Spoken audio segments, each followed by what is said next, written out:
ان کی مدد کرنا، ان کی خیر خواہی کرنا، یہ اللہ عز و جل کو اس قدر پسند ہے۔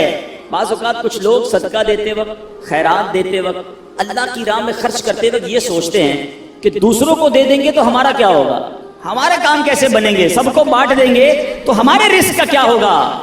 غور سے سنیے، حضرت سیدتنا اسماء رضی اللہ تعالی عنہا فرماتی ہیں نبی پاک علیہ الصلوۃ والسلام نے مجھ سے ارشاد فرمایا صدقہ و خیرات مت روکو۔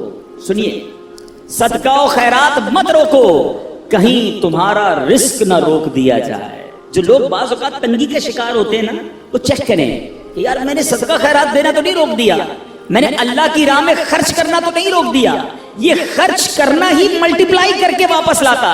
ایک اور روایت میں آتا ہے گن گن کر خرچ نہ کرو ورنہ وہ رب کریم بھی تمہیں گن گن کر عطا فرمائے گا۔ جو لوگ گن گن کر دیتے ہیں نا، بس بھائی زکوٰۃ پوری ہو گئی، اتنا ہی دینا تھا، اب اگلے سال آنا، ارے رب کریم تمہیں عطا فرمائی جا رہا ہے، تم بھی بانٹے چلے جاؤ، تم بھی دیتے چلے جاؤ، وہ اور اپنے خزانوں سے عطا فرمائے گا۔ اے میرے میٹھے اسلامی بھائیوں، سیدنا امام بدر الدین عینی رحمت اللہ تعالی علیہ، جو ابھی میں نے حدیث پڑھی کہ پیارے آقا علیہ الصلوۃ والسلام نے فرمایا صدقہ و خیرات مت روکو، کہیں تمہارا رزق نہ روک دیا جائے۔ اس حدیث کے تحت فرماتے ہیں اس خوف سے اپنے مال کو صدقہ کرنے سے مت روکو کہ وہ ختم ہو جائے گا، کیونکہ اللہ عز و جل تم پر مال کی تنگی فرما دے گا، یہ تجھ سے مال روک لے گا اور رزق کے وسائل ختم فرما دے گا۔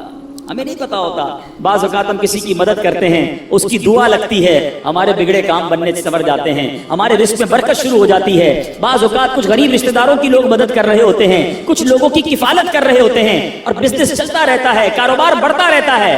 اس میں ہماری کوئی عقل، ہماری کوئی ہوشیاری، ہمارا کوئی کمال نہیں ہوتا۔ کیا معلوم جس کو تم کفالت کر رہے ہو، ہر مہینے جس کے گھر کھانا پہنچا رہے ہو، یہ اسی کی دعائیں ہیں جو تمہارا رزق بڑھتا چلا جا رہا ہے، یہ اسی کی دعائیں ہیں جو تمہیں ترقی ملتی چلی جا رہی ہے۔ تو اللہ کی راہ میں خرچ کرنے کے لیے دل کھول کر خرچ کرتے رہنا چاہیے، صدقہ دینے میں کنجوسی نہیں کرنی چاہیے۔ حضرت رابعہ بصریہ رضی اللہ تعالی عنہا کا یقین دیکھو، توکل دیکھو، آپ کا بلیف کیسا تھا کہ ایک بار دو بزرگ حضرت سیدتنا رابعہ بصریہ رضی اللہ تعالی عنہا کے یہاں حاضر ہوئے اور یہ نیت تھی کہ حضرت رابعہ بصریہ کھانا کھلائیں گی، ان کا تو کھانا بھی رزق حلال پر مبنی ہوگا۔ اب حضرت رابعہ بصریہ کے پاس دو ہی روٹیاں تھیں، اب دو بزرگ تھے، بھوک بھی لگی ہوئی تھی، وہی دو روٹیاں آپ نے دسترخوان پر ان دونوں بزرگوں کے سامنے رکھ دی۔ ابھی روٹیاں رکھی تھی کہ دروازے پر دستک ہوئی، کسی سائل نے کہا کہ اللہ کے نام پر مجھے کچھ دیا جائے۔ حضرت رابعہ بصریہ نے مہمانوں کے آگے سے دو روٹیاں اٹھائیں اور اس سائل کو دے دی۔ مہمان ہکے بکے کہ ہم دسترخوان پر بیٹھے ہیں، ہمیں بھی بھوک لگی ہے، دو ہی روٹیاں تھی، دونوں اٹھا کر دے دی۔ مگر یقین دیکھو اللہ غنی، ابھی وہ حیرت زدہ ہیں کہ تھوڑی دیر میں دروازے پر پھر دستک ہوتی ہے۔ ایک کنیز بہت سی گرم روٹیاں لے کر حاضر ہوئی اور عرض کی یہ میری مالکہ نے آپ کے لیے بھجوائی ہیں۔ حضرت رابعہ بصریہ نے روٹیاں گننا شروع کی، وہ روٹیاں 18 تھیں۔ آپ نے کہا یہ روٹیاں میری نہیں ہیں۔ کہا جی حضور آپ کے لیے بھجوائی، کہا میری نہیں ہے، واپس لے جاؤ۔ وہ بزرگ دیکھ رہے ہیں، 2 گئیں 18 آ گئیں، 18 بھی واپس لوٹا دی۔ جب مالکن کے پاس وہ کنیز لے کر روٹیاں پہنچتی ہے اور کہتی ہے حضرت رابعہ بصریہ نے تو واپس لوٹا دی ہیں۔ کہا روٹیاں کتنی ہیں؟ کہا 18۔ کہا یہ 2 بچ گئی تھیں، یہ بھی ساتھ ملا کر لے جاؤ۔ واپس جاتی ہے، حضرت رابعہ بصریہ کو پھر پیش کرتی ہے کہ میری مالکن نے پیش کی ہے۔ پھر روٹیاں گنی، 20 روٹیاں تھیں۔ آپ نے کہا ہاں یہ میری روٹیاں ہیں، کیونکہ اللہ کے وعدے پر مجھے سچا یقین ہے، میری راہ میں 1 خرچ کرو میں 10 عطا فرماؤں گا۔ 2 دی تھی تو 18 کیسے آ گئیں؟ اللہ کی راہ میں 2 خرچ کی ہیں تو 20 ہی روٹیاں ملنی ہیں۔ اللہ اکبر۔ اے میرے میٹھے اسلامی بھائیوں، مدنی چینل کے ناظرین، جس دن یہ توکل پیدا ہو جائے نا، جس دن یہ بھروسہ رب پر ہو جائے، پھر دیکھیں کیسے غیب سے کام بنتے ہیں۔ حضرت سیدنا عطا رحمت اللہ تعالی علیہ اپنے والد محترم سے روایت کرتے ہیں کہ ایک مرتبہ زمانے کے مشہور بزرگ حضرت سیدنا ابو مسلم خولانی رحمت اللہ تعالی علیہ کی زوجہ محترمہ نے آپ سے کہا کہ ہمارے پاس آٹا بالکل ختم ہو گیا ہے۔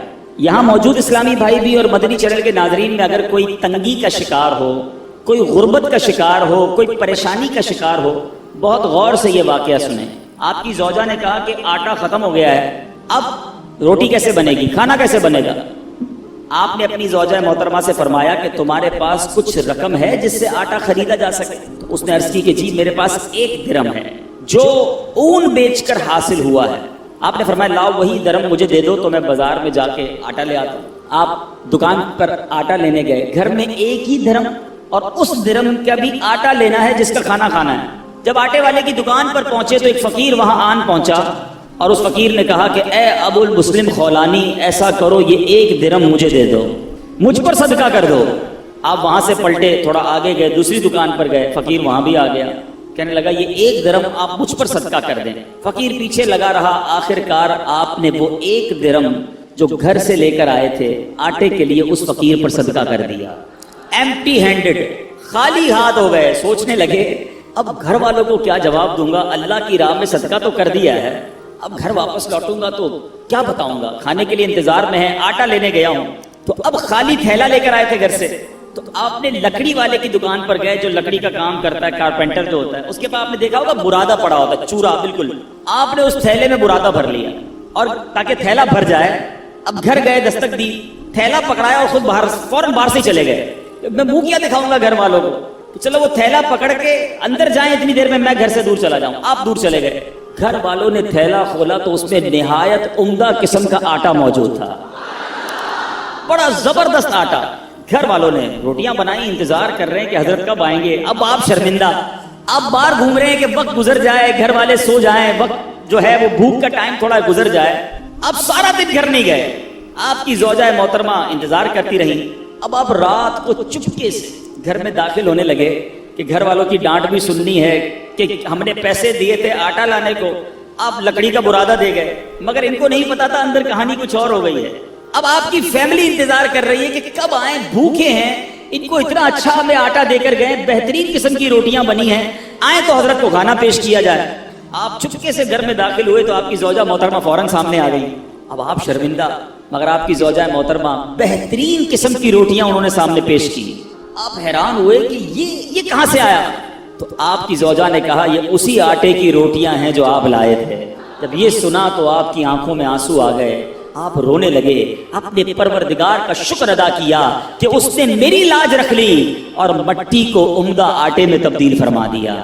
ہاں لیکن ایک بات کا خیال رکھنا ہوگا، کہیں کوئی خرچہ کرتے ہی انتظار کرنا شروع کر دے کہ آج جناب مسجد کے ڈبے میں 10 روپے ڈالے تھے، اب دیکھو 100 روپے کب ملتے ہیں، پورا دن گزر گیا 100 روپے نہیں ملے، اگلا دن گزر گیا پھر بھی 100 روپے نہیں ملے، یہ تو 1 کے 10 ملنے تھے۔ اے میرے میٹھے اسلامی بھائیوں، یاد رہے رب کی رضا اور رب ہمارے بارے میں ہمیشہ یاد رکھے، اللہ کے جو فیصلے ہیں نا اس پر یقین کر لو کہ اللہ کے جو فیصلے ہمارے بارے میں ہے نا وہ ہم سے بہتر رب جانتا ہے، اور رب ہمارے لیے ہمیشہ بہتر فیصلہ فرماتا ہے۔ ضروری نہیں کہ آپ نے صدقہ دیا آپ کا مال ہی بڑھ جائے، ہو سکتا ہے اس صدقے کی وجہ سے آپ سے کوئی آفت دور ہو جائے، آپ سے کوئی مصیبت دور ہو جائے۔ مجھے بتائیں، آپ نے 10 روپے دیے مسجد میں، 100 روپے نہیں ملے، لیکن آپ کا ایکسیڈنٹ ہونے والا تھا، وہ ایکسیڈنٹ سے آپ بچ گئے، آپ پر کوئی خطرناک بیماری آنے والی تھی، آپ اس سے بچ گئے، تو وہ 100 روپے اچھے تھے یا ایکسیڈنٹ سے بچنا اچھا تھا؟ تو اللہ کے فیصلوں پر یقین ہونا چاہیے۔ احادیث میں انشاءاللہ آگے بیان بھی کروں گا، احادیث بھری ہوئی ہیں، بہت ساری احادیث ہیں کہ صدقہ بری موت کو دور کرتا ہے، صدقہ بلا کو دور کرتا ہے، صدقہ مصیبتوں کو دور کرتا ہے، صدقہ تنگی کو دور کرتا ہے۔ تو اے میرے میٹھے اسلامی بھائیوں، صدقہ دینے میں دل کی خوشی کے ساتھ اللہ کی راہ میں خرچ کرنا چاہیے۔ ایک اور واقعہ سنیے کہ کس طرح صدقے سے بلائیں دور ہوتی ہیں۔ سیدنا اکرمہ رضی اللہ تعالیٰ عنہ فرماتے ہیں کہ ایک ملک کا بادشاہ بہت ظالم اور کنجوس تھا، بڑا ظالم بادشاہ، اور ایسا عجیب و غریب کنجوس کہ اس نے اعلان کر دیا کہ میرے ملک میں اگر کسی نے مسکین یا فقیر کو صدقہ کیا تو اس کے کوئی غریب کی مدد نہ کرے، اگر ایسا کوئی کرے گا تو میں اس کے ہاتھ کاٹ دوں گا۔ یعنی خود غریب کی مدد بھی نہیں کرنی اور پورے ملک میں بھی کوئی غریب کی مدد نہ کرے۔ بڑا عجیب و غریب اعلان تھا۔ اچھا جناب، اب ایک خاتون تھی، لوگ تو خوف سے ڈر گئے تھے، کوئی صدقہ نہیں دے رہا تھا، کوئی خیرات نہیں دے رہا تھا۔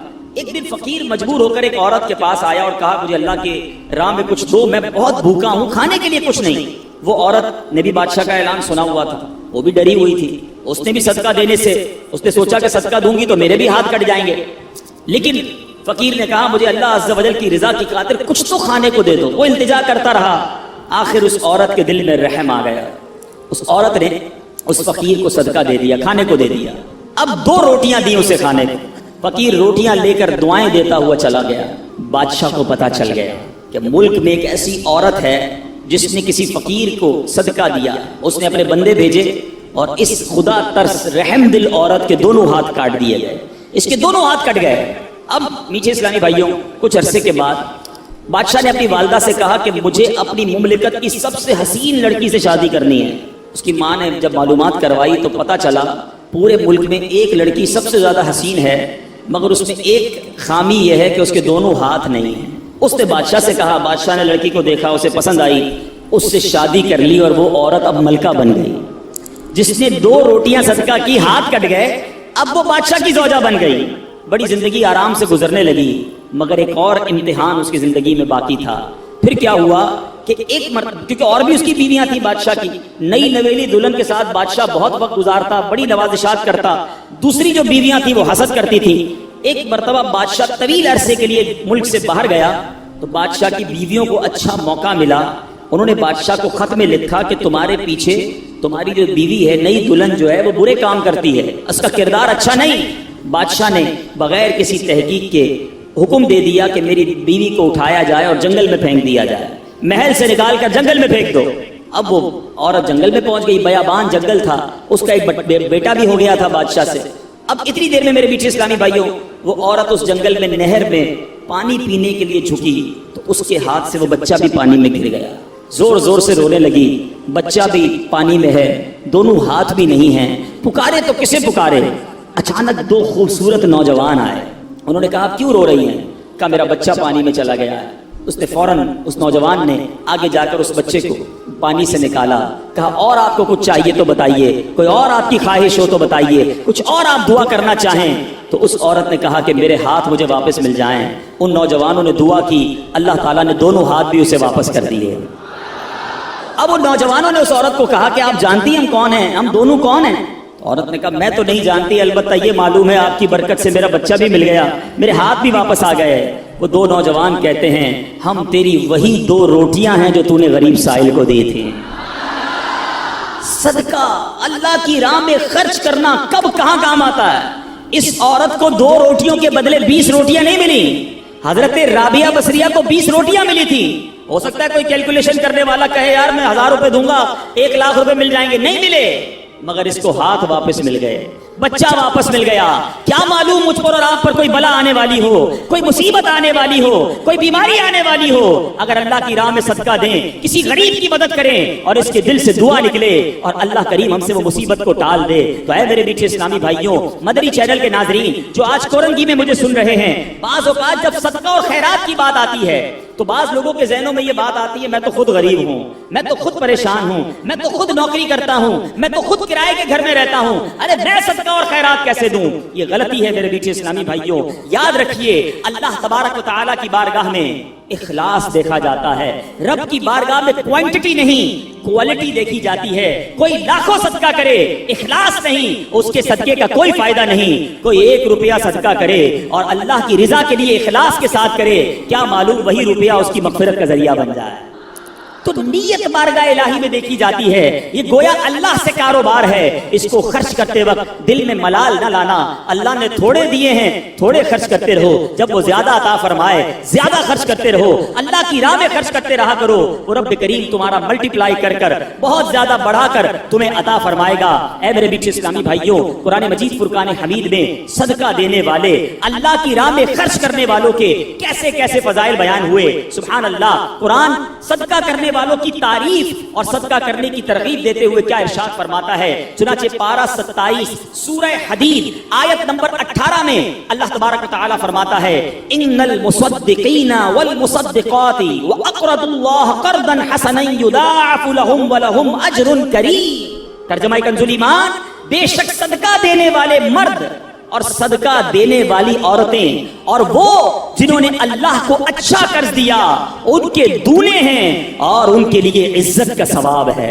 اسی طرح حدیثوں میں صدقے کے کیسے فضائل، اللہ اللہ، نبی پاک علیہ الصلوۃ والسلام فرماتے ہیں صدقہ برائی کے 70 دروازے بند کرتا ہے۔ پتہ نہیں کون کون سی برائی میرے پاس آنے والی ہو، میرے گھر میں کون کون سی برائی آنے والی ہو، صدقہ دیا اور وہ برائی کا دروازہ بند ہو جائے۔ پیارے آقا علیہ الصلوۃ والسلام فرماتے ہیں جو اللہ عز و جل کی رضا کی خاطر صدقہ کرے تو وہ صدقہ اس کے اور آگ کے درمیان آڑ بن جاتا ہے۔